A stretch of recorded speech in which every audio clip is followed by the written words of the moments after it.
Welcome to Psalms from the Couch. Today we're sitting with Psalm 28, a psalm that begins in fear and ends in thanksgiving. It's a prayer for the moments when God feels quiet, when danger feels close, and when our hearts need strength we cannot manufacture on our own. This psalm teaches us how to cry out honestly, how to trust patiently, and how to bless God even before we see the full picture. Let's read Psalm 28 together, of David. To you, O Lord, I call, my rock, be not deaf to me, lest, if you be silent to me, I become like those who go down to the pit. Hear the voice of my pleas for mercy, when I cry out to you for help. When I lift up my hands towards your most holy sanctuary. Do not drag me off with the wicked, with the workers of evil, who speak peace with their neighbors while evil is in their hearts. Give to them according to their work, and according to the evil of their deeds. Give to them according to the work of their hands. Render them their due reward. Because they do not regard the work of the Lord or the work of his hands, he will tear them down and build them up no more. Blessed be the Lord, for he has heard the voice of my pleas for mercy. The Lord is my strength and my shield. In him my heart trusts, and I am helped. My heart exults, and with my song I give thanks to him. The Lord is the strength of his people. He is the saving refuge of his anointed.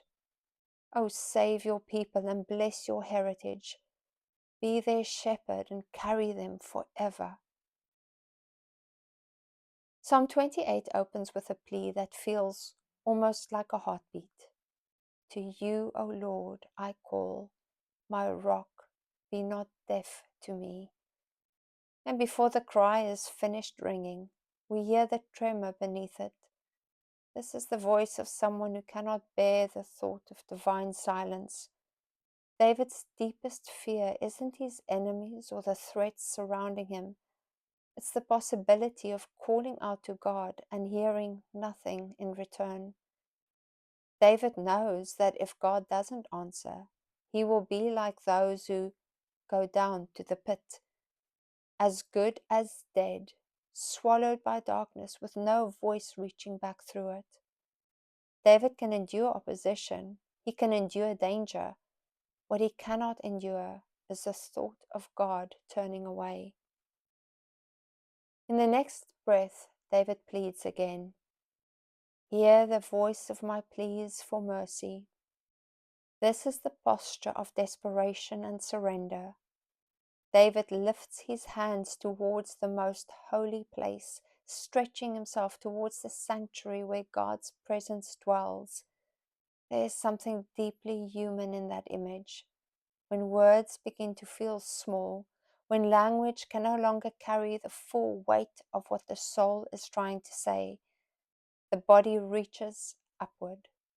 David's raised hands are the outward expression of an inward cry. Please hear me, please see me. David isn't reaching because God is far. He's reaching because his soul longs for the reassurance that God is near, that the silence hasn't become permanent. And while the ache is still fresh, David shifts to a request for protection. Do not drag me off with the wicked, with the workers of evil. David isn't merely asking to be rescued from danger. He's asking not to be counted among those who inflict harm and distort truth. There's a quiet fear here, not only of what others may do to him, but of becoming someone he is not. David longs to remain aligned with God even when pressure presses in from every side. And then in verse 4, David goes further still. Give to them according to their work and according to the evil of their deeds.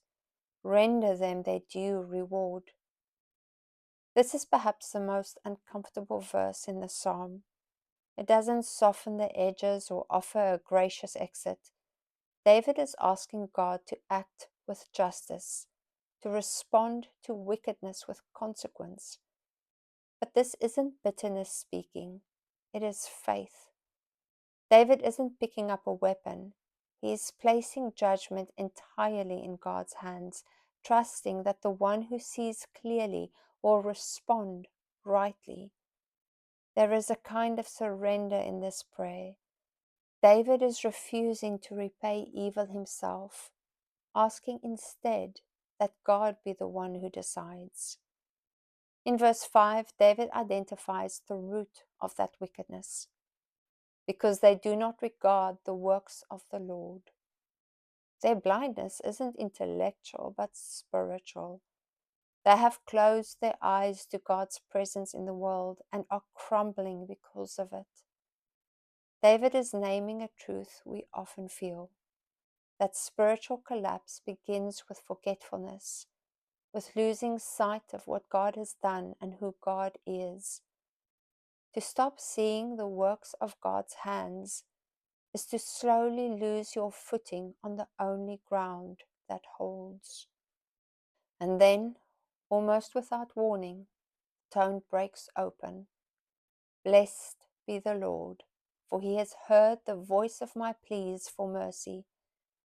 There is no recorded moment where the answer arrives, no visible resolution, no dramatic shift in circumstances, and still confidence rises. Somewhere between the cry and these words, David becomes convinced that he has been heard. The psalm moves us from pleading to praising in a single turn, and the transition is as quiet as it is profound. Then comes one of the most beautiful confessions of trust in all of Scripture. The Lord is my strength and my shield. In him my heart trusts, and I am helped. Notice the order. Trust precedes help. Faith rises before the evidence is fully visible. David leans into God before he sees the outcome. And because his heart leans toward the Lord, help becomes something he can name even while the battle may still be unfolding. And the heart that once trembled at the thought of silence is now singing. Before the echo of thanksgiving has faded, David widens his vision. The Lord is the strength of his people.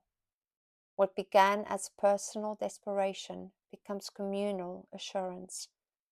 The strength David had discovered isn't private. It belongs to all who belong to God. The one who shelters David shelters every heart that calls upon him. And then the psalm closes with intercession. Oh, save your people and bless your heritage. Be their shepherd and carry them forever.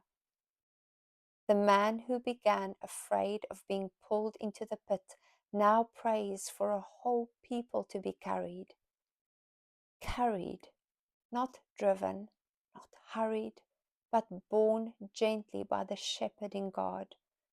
Not just through this season, not just through this particular darkness, forever.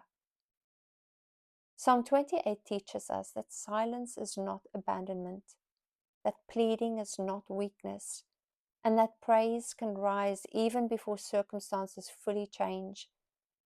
It shows us a heart that trembles and trusts in the same breath, a heart that moves from desperation to thanksgiving, not because everything has been resolved, but because it is convinced it has been heard.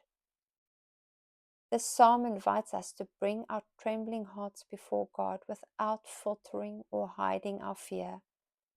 It reminds us that being heard by God is itself a form of rescue, that trust becomes strength before outcomes are visible, and that the Lord who shields us is also the shepherd who carries us.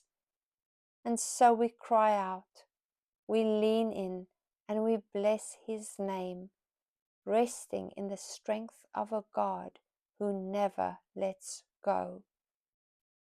It's been good to sit with this psalm together on the couch here today. Keep leaning into the Word that steadies your steps.